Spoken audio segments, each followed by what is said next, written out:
How to diagnose dysplasia in German Shepherds. Hip dysplasia is an abnormality of the hip joints. The German Shepherd unfortunately has a genetic tendency to developing hip dysplasia. 1. Hip dysplasia ranges in severity from mild to severe and in the worst cases has the potential to disable an otherwise active dog. If you have a German Shepherd, it is important to be aware of the signs and get your pet checked by a veterinarian if you suspect hip dysplasia. Recognizing the symptoms of hip dysplasia. Watch for pain in the hips. A common sign of hip dysplasia is painful hips. You may hear whining when your dog walks, or see a decreased level of activity.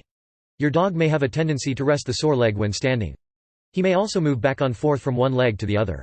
Some dogs may react aggressively if you go to stroke or touch the hip area because of pain. In young dogs, the first sign of pain might be that the German Shepherd has difficulty climbing stairs or jumping into a car. They may also not be able to run and exercise freely, as you would expect in a young dog. Look for lameness affecting the back end. Dogs can present at a young age, from 6 to 12 months, with sudden back end lameness.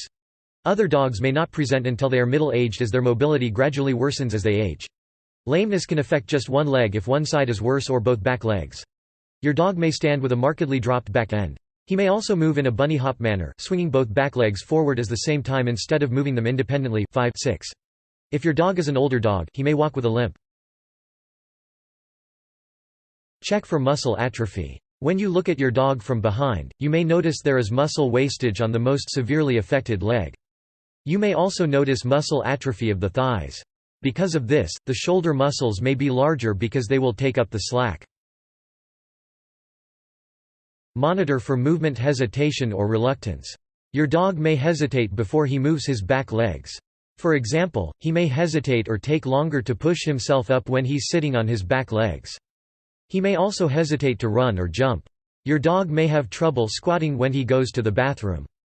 He may also fall over when trying to use the bathroom. 9.